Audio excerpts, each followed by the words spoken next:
Estamos concentrados e agora para as semifinais da Copa do Mundo chegou o grande momento que todos aguardávamos. Claro, queríamos que a seleção brasileira estivesse entre as 4 melhores seleções do mundo. Não deu certo, mas temos aí 4 campeãs mundiais, só jogaço pela frente. E é claro, a equipe de No Ataque está reunida para debater, discutir e até prever o que pode acontecer nesses jogos.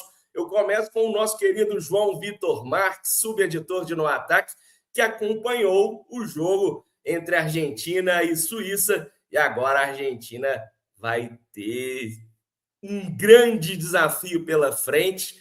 João, acredita que essa Argentina, que passou sufoco aí contra todas as seleções na fase de mata-mata, enfrentando a Inglaterra, Messi ali vai dar conta de enfrentar esse esquadrão inglês? Fala, meus amigos, Ailton, Bueno, Samuca, todo mundo que está acompanhando mais um episódio de Concentração. Um prazer estar aqui mais uma vez para falar de Copa do Mundo.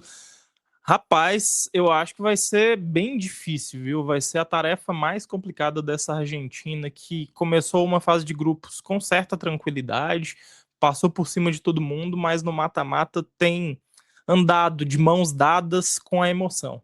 Até durante o processo de produção da crônica da partida contra a Suíça, eu escrevi no primeiro tempo: a Argentina parecia recusar toda e qualquer emoção ao longo daqueles primeiros minutos, da primeira metade do tempo regulamentar, porque fez um gol logo no começo e aí ficou cozinhando o jogo, caía, fazia falta, deixava o tempo passar, fazia aquele, né, aquela cera. Só que no segundo tempo as coisas mudaram, o jogo foi para prorrogação depois que a Suíça empatou, a tensão subiu novamente aqui em Kansas City, e a gente viu o time mais uma vez conseguindo um resultado no final. Eu acho que contra a Inglaterra as coisas vão ser ainda mais complicadas. Essa vontade, essa raça, essa determinação que a Argentina tem demonstrado, especialmente no final das partidas, para conseguir o resultado, isso não vai bastar contra uma Inglaterra que se fortaleceu, que deixou muitas estrelas fora dessa Copa do Mundo. O Tuchel, ele desde o começo, né, desde aquela convocação, foi contestado por ter deixado grandes jogadores fora da Copa, mas as coisas têm funcionado. A Inglaterra voltou pela 4ª vez a uma semifinal de Copa do Mundo e, sendo muito sincero, chega como um time mais sólido que a Argentina. Mas o que eu espero desse jogo, Ailton? Já para passar a bola para os meus companheiros aí. Eu espero um jogo de Libertadores numa semifinal de Copa do Mundo. Pelo lado da Argentina, muito óbvio. A gente tem visto a Argentina jogar assim já há algum tempo nessa Copa. E pelo lado da Inglaterra, eu diria que também. A Inglaterra, especialmente contra o México, demonstrou uma resiliência, um tipo de jogo muito claramente que a gente associa muito, né, ao jogo de Libertadores, aquele jogo com raça, com pegada, um time resistindo com um jogador a menos diante de uma Azteca lotado na maior atmosfera da Copa do Mundo deste ano. Então, acho que vai ser um jogo bem tenso, sem contar, claro, as preocupações e as questões políticas, as questões históricas dentro do próprio campo, com Guerra das Malvinas, Mão de Deus, enfim. E eu queria puxar justamente isso, João. Acho que sua analogia foi perfeita, porque além dessa questão dos times estarem mostrando muita força, muita vontade dentro de campo, serem dois times muito aguerridos, você tem essa questão extra-campo. Então, eu vou fazer uma previsão aqui que, assim, eu tenho expectativa que esse jogo talvez tem potencial para ser o melhor da Copa. Não só por essa questão de rivalidade, de raça dos dois times, que tem tudo para ser um embate muito, muito legal nesse sentido. Acho que vai lembrar um pouco aquele Argentina e Holanda de 22, que até hoje a gente vê edit na internet, que foi um jogo que a galera fala que foi um jogo de Libertadores na Copa, mas também pela qualidade técnica dos dois times, por terem estrelas dos dois lados. A gente tem o Messi jogando muito na Argentina, e aí coadjuvantes relevantes, o Álvares sendo importante, a dupla de zaga da Argentina jogando muito bem. Na Inglaterra você tem o Harry Kane e o Bellingham. Assim, a gente tem jogadores disputando artilharia, né? Os dois que eu citei aqui, mais o Messi. Então você tem todos os elementos para ter um grandíssimo jogo nessa semifinal. E aí eu quero só contextualizar também, aproveitar para quem nos vê e escuta. sobre essa guerra, né, das Malvinas. Morreram 600 argentinos, morreram 200 ingleses, foi uma disputa territorial em que a Inglaterra acabou vencendo, o que fortaleceu muito o lado político da Inglaterra. Pelo outro lado, da Argentina, acelerou um pouco o fim da ditadura, e até hoje tem várias músicas, não só de músicas de cantores mesmo, mas também músicas cantadas pelos torcedores. Tem a questão dentro de campo, eu até separei aqui o retrospecto entre Argentina e Inglaterra. Tem aquele jogo, né, que é um dos maiores da história, que o João citou aí, que é a mão de Deus do Maradona, em 1986, que a Argentina elimina a Inglaterra na semifinal. Só que a Inglaterra também já eliminou a Argentina nas quartas de... Oi? Nas quartas. Inglaterra e Argentina, 86 foi quartas, isso. Isso, perdão. E aí tem... nas quartas de 66, verdade, eu li errado aqui.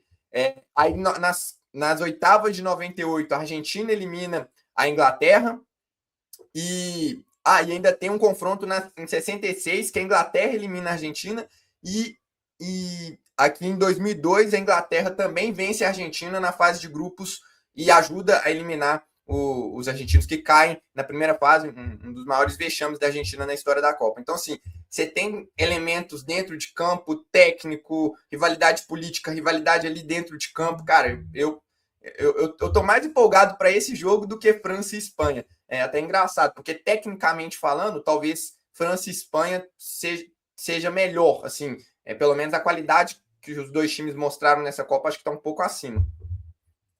Eu quero aproveitar esse gancho, Samuel, e perguntar, não só para você, Pedro Bueno, mas também o João complementando, João que vem acompanhando a Argentina agora no mata-mata, mas essa animosidade histórica entre Argentina e Inglaterra, Pedro Bueno, pelo que você tem acompanhado aí da vibração dos torcedores argentinos, existe um certo risco de episódios de violência, talvez aí no entorno do estádio, até dentro? A gente tem visto alguns vídeos esporádicos de conflitos envolvendo torcedores argentinos, até situações lamentáveis, lastimáveis de racismo. O que você tem imaginado nessa circunstância?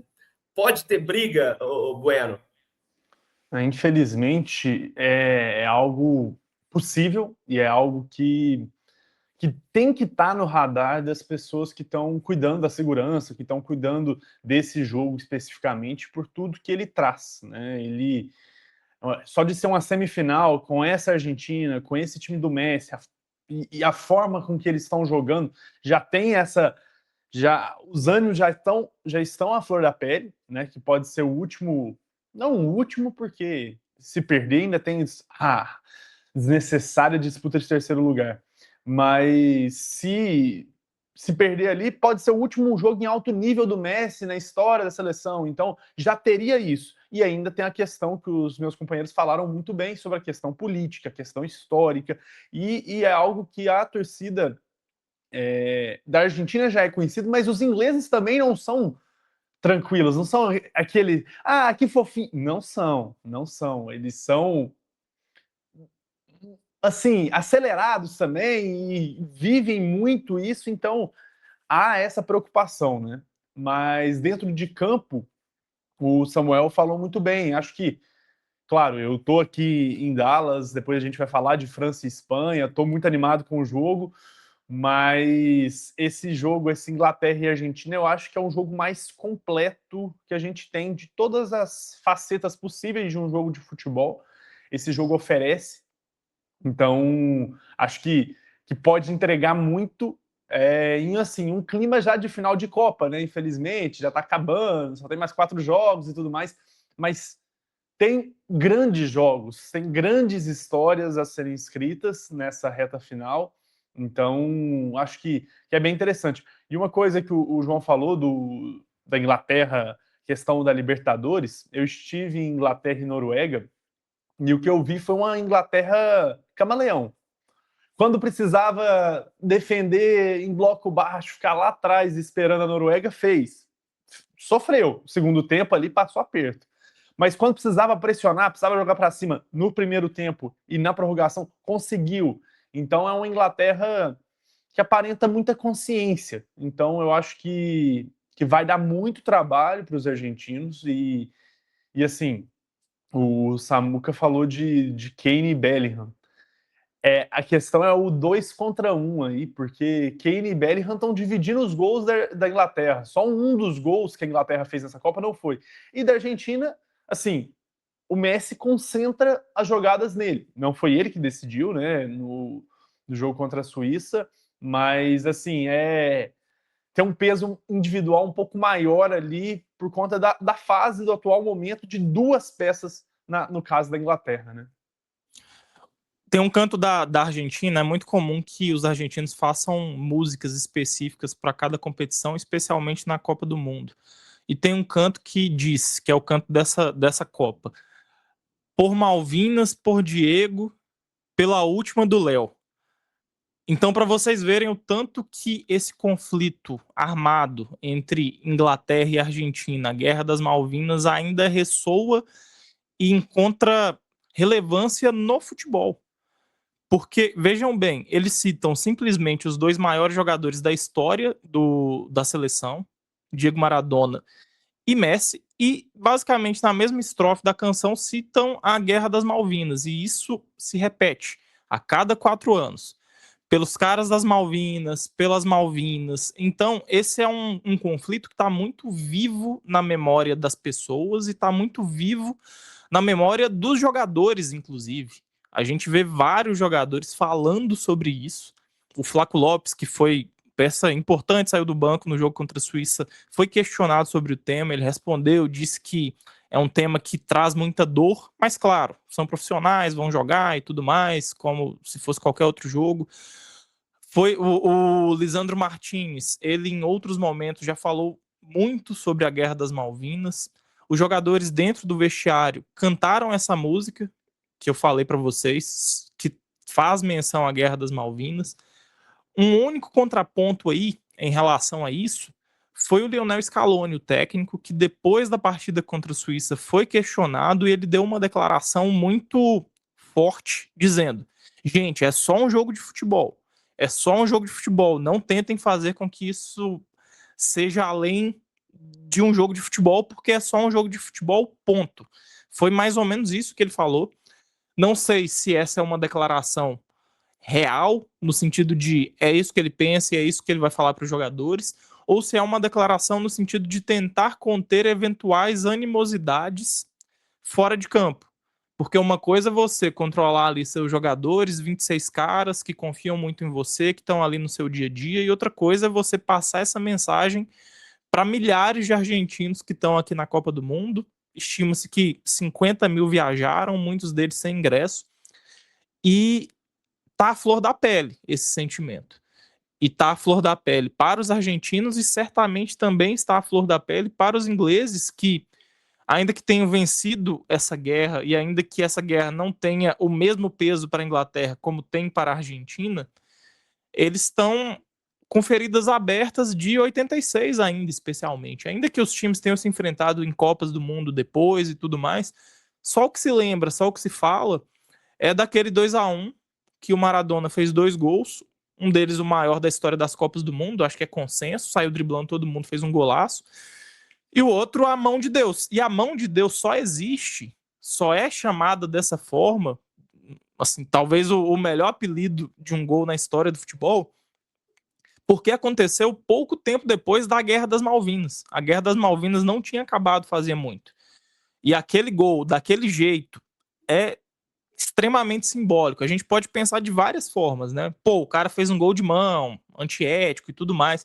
Mas a gente também pode pensar no sentido de que foi uma artimanha, um modo de revanche, digamos, né? Que talvez só um povo em sofrimento, só uma situação muito específica poderia ocasionar. Mas assim, né? Acho que esse é um outro debate. E olhando para o lado esportivo da Inglaterra, desde 66 os caras não chegam na final, né? Então, eu acho que tem muito dessa motivação também dentro de campo, porque já virou até zoação, né? Entre outros países tá, it's coming home, que eles falam, a taça está vindo para casa, porque foi onde surgiu o futebol, mas não chega, e aí virou zoação entre outros países. E aí, desde 66, os caras nessa, já é a quarta semifinal que eles chegam desde então. e não consegue bater final. Então, acho que tem uma motivação muito grande, mas também, ao mesmo tempo, uma pressão. A pressão está muito na Inglaterra nesse sentido, porque a Argentina é campeã. Então, claro, todo mundo quer ganhar de novo, quer fazer história, quer ser bicampeão, vai jogar pelo Messi, mas tem muito mais aquela sensação de, putz, a gente precisa chegar porque não chega há muito tempo. Então, tem esse lado esportivo também que traz ainda mais expectativa para o jogo. E existe sim uma preocupação da FIFA, de quem está organizando a segurança, especificamente para esse jogo, porque eles sabem que é uma partida que pode gerar problemas. Eu não sei se vai acontecer, acho que tem chance, tem possibilidade, claro, sempre tem, mas não sei, principalmente quem viaja, né? É difícil você querer se colocar numa briga, numa bagunça, numa confusão, estando tão longe de casa, mas vamos ver.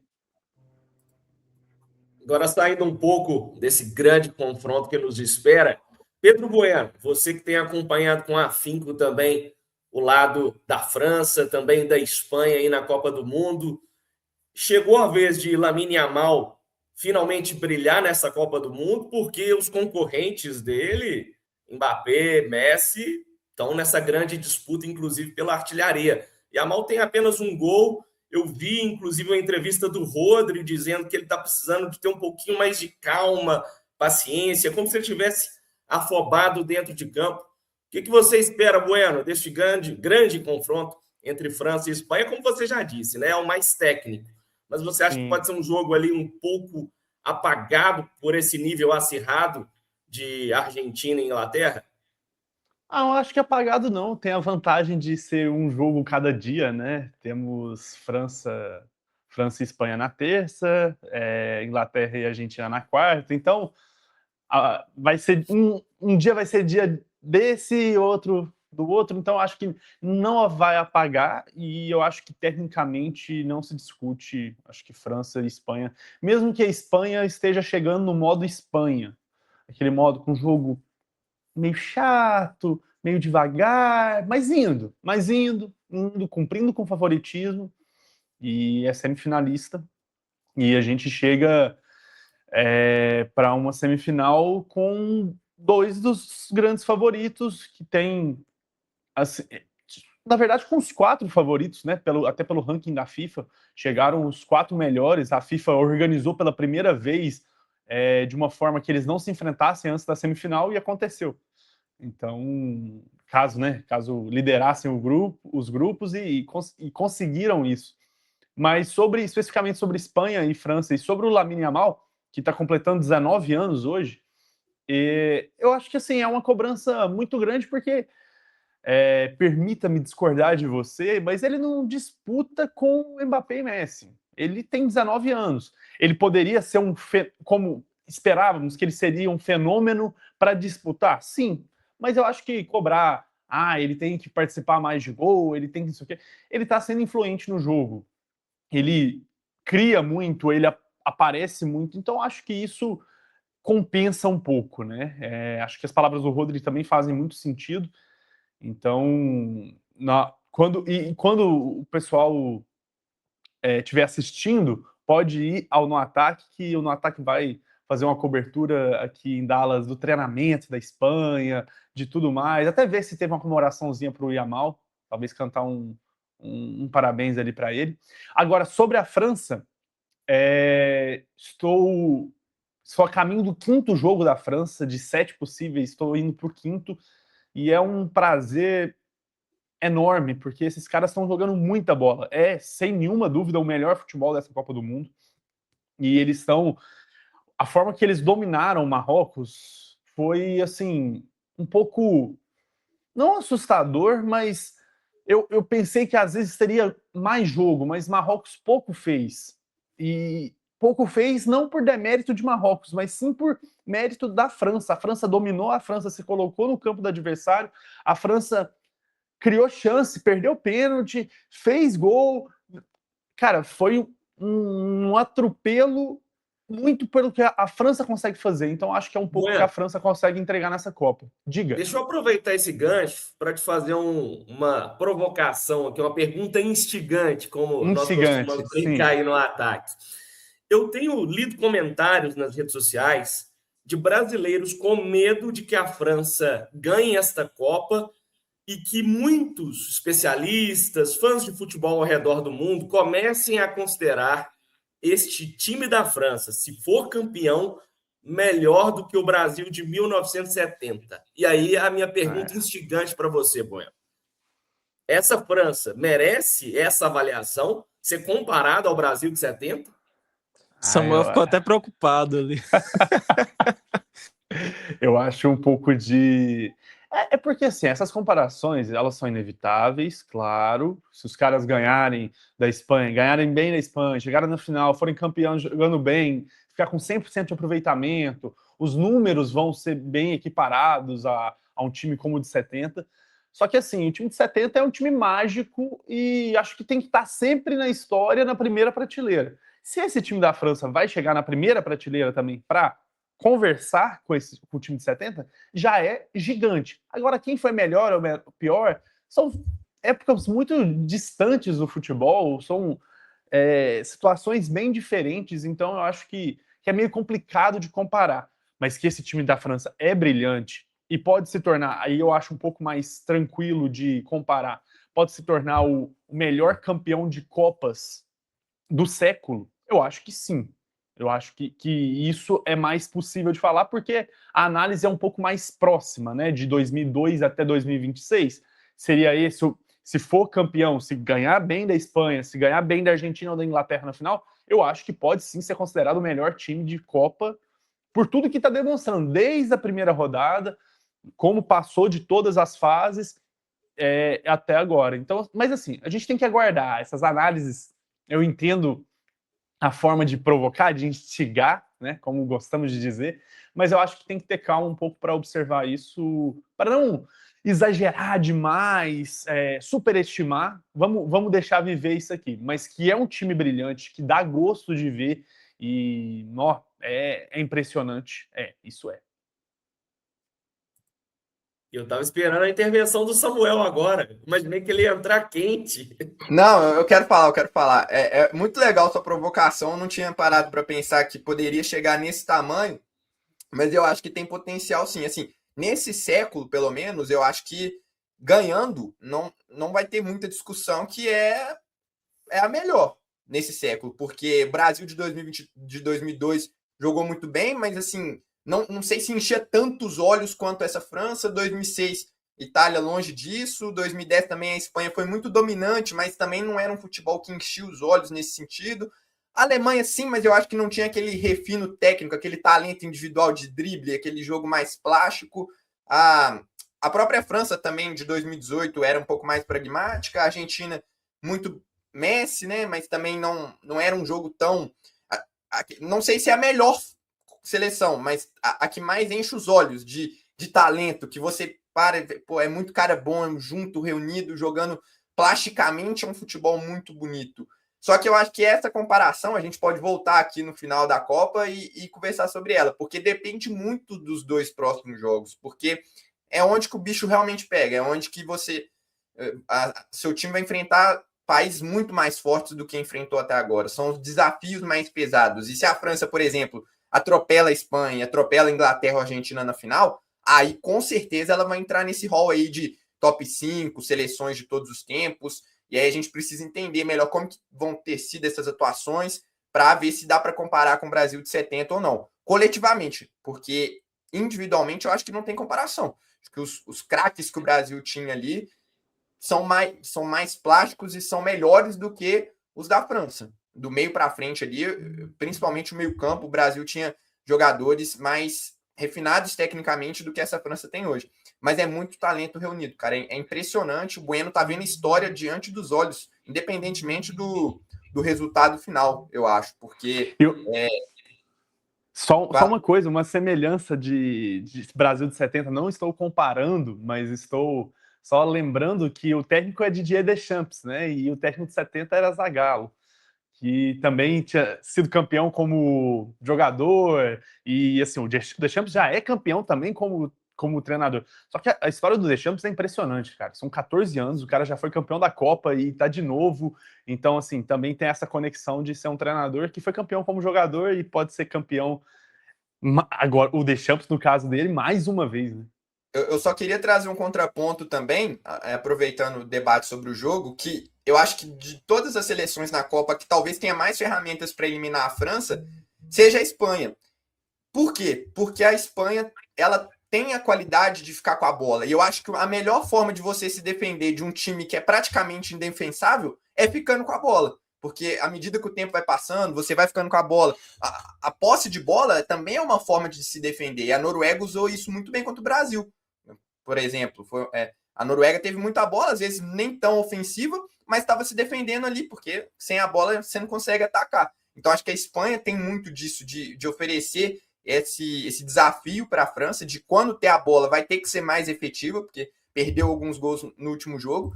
E outra coisa que traz um tempero legal para esse jogo é que a Espanha eliminou a França na semi da Euro de 24 e na semi da Nations League de 25.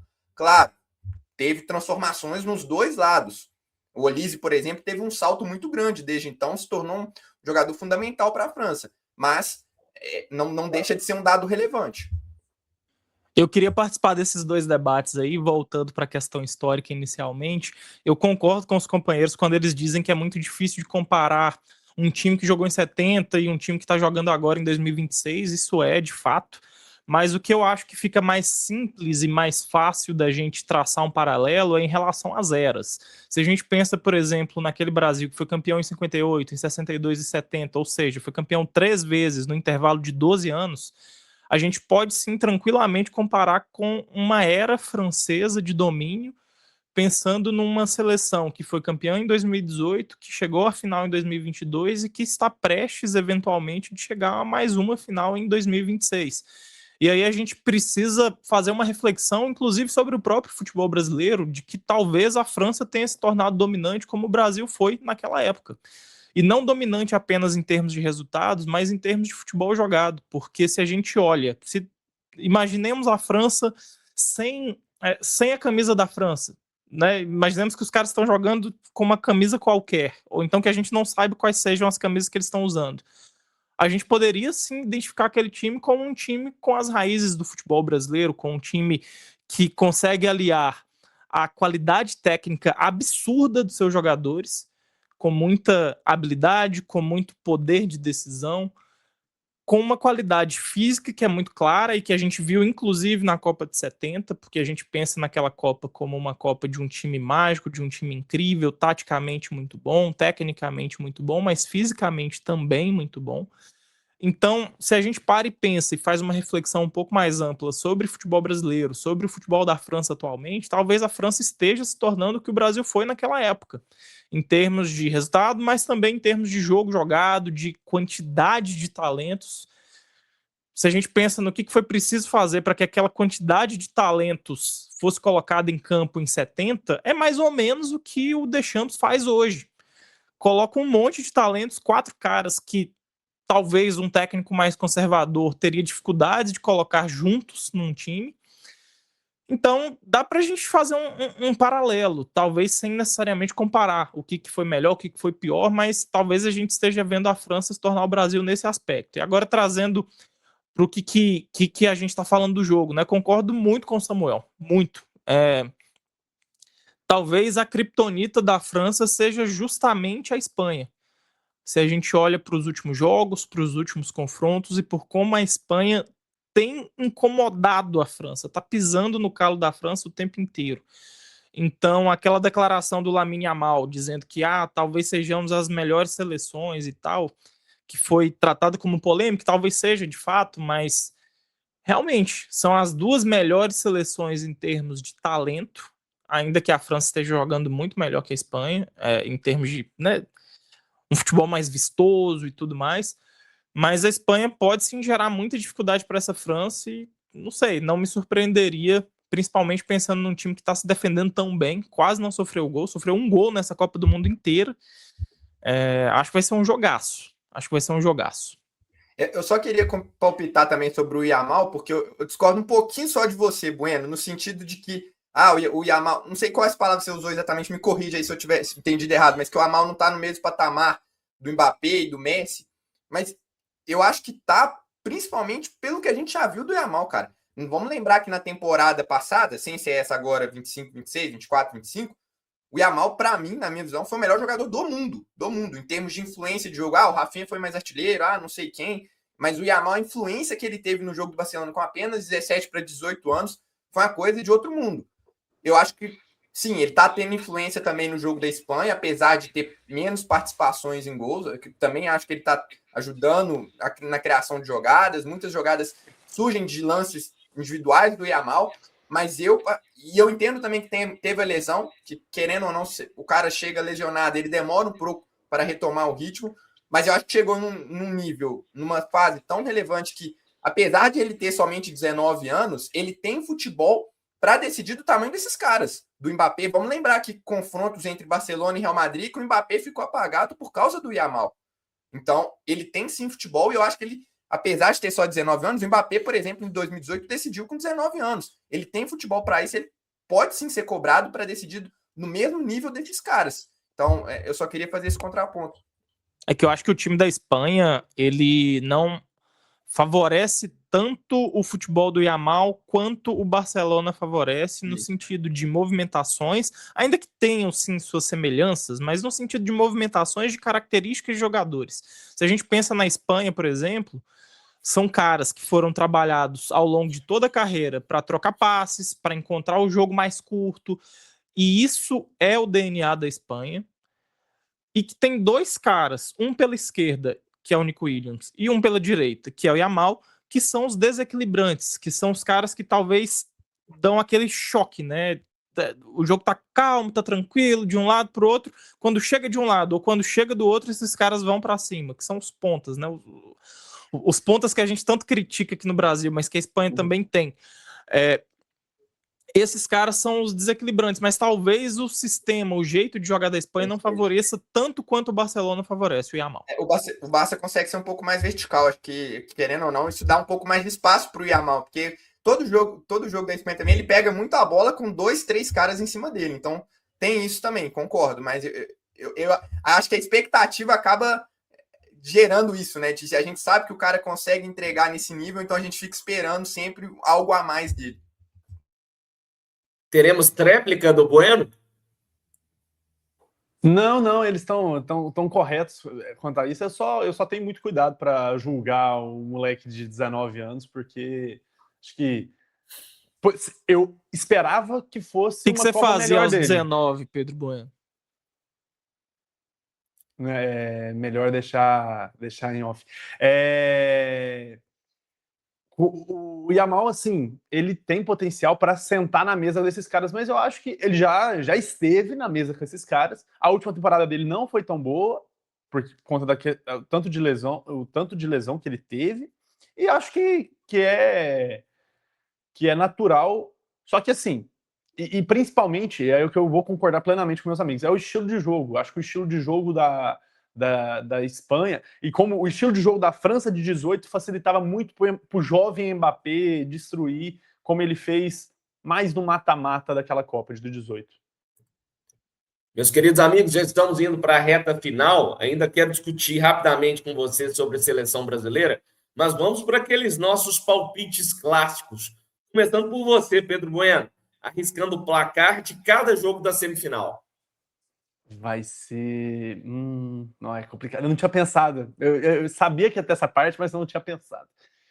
Vamos lá, vai ser 2-1 França, com 2 gols do Mbappé.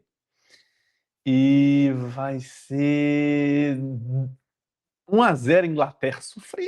Sofrido. A Inglaterra tá jogando pelo curso, assim, ó. Tá arrastando, mas vai passar. Então no nível ali, Bellingham e Kane, que é brincadeira. Samuel Rezende.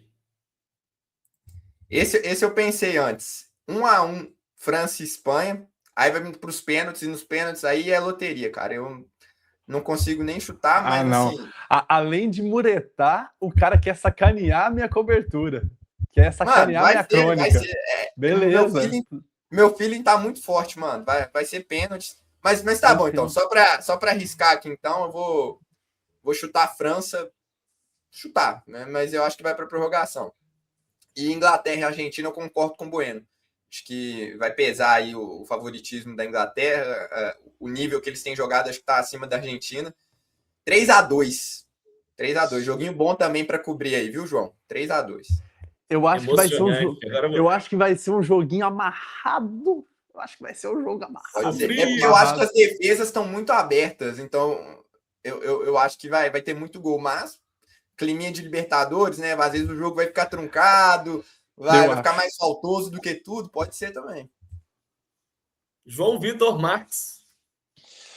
Teremos um jogo espetacular entre França e Espanha, 3-3, com a França sendo eliminada dramaticamente nos pênaltis, enquanto a Inglaterra vai se vingar, e vai se vingar não da Argentina, mas de toda essa trajetória de tanto tempo sem chegar a uma final, e vai ganhar por 2-1.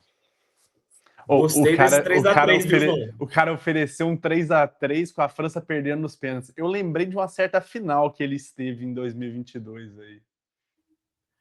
João, sofrido, né? Para escrever aquela crônica. Foi uma das experiências. Teve um momento, assim, eu escrevi tranquilamente umas 6 ou 7 opções de lead.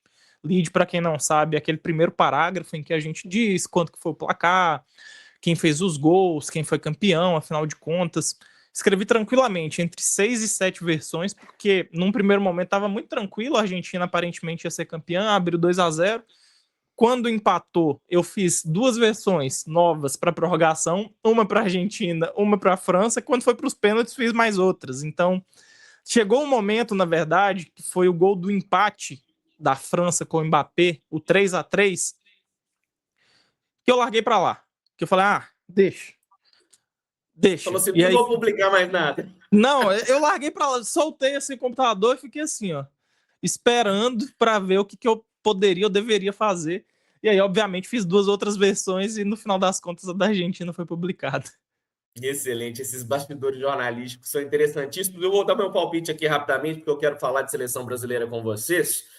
A França vai passar num 2-1, 2 gols, um gol do Mbappé, outro gol do Dembélé, e o nosso... Quem que tem o melhor espanhol aqui? É o João Vitor Marques, né? Qual é a forma apropriada, correta de falar o Cucurella? Cucurella? Acho que foi bem. Acho que a gente aqui pode falar mais ou menos do jeito que a gente diz. Não vou me arriscar no espanhol da Espanha, né? Mas, não sei, Cucurella. Vai, tá bom, né? Cucurella vai descontar.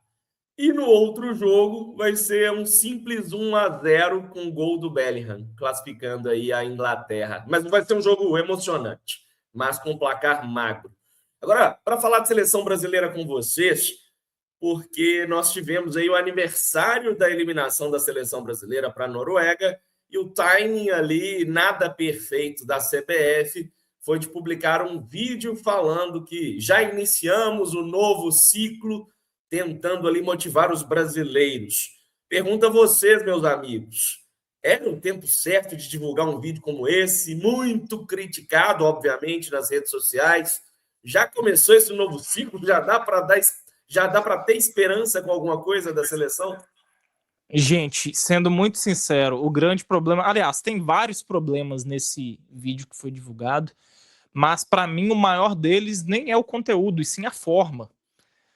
Transformar tudo o que aconteceu num vídeo épico, numa tentativa de ser emocionante, de resgatar uma esperança, algo que se passa desde 2006, que foi a primeira Copa desde 2002, né, que o Brasil passou a perder. Isso me incomodou muito, porque me soou quase como uma campanha de publicidade da própria CBF sobre a própria CBF, de uma CBF que está envolta num processo, num cenário de disputa política muito forte. Então, aquilo me incomodou muito fortemente, principalmente pela forma. Porque falar em renovação, falar em tentar ter uma estabilidade maior, tudo isso tem que ter, e é o que a gente tem cobrado há muito tempo sobre o futebol brasileiro.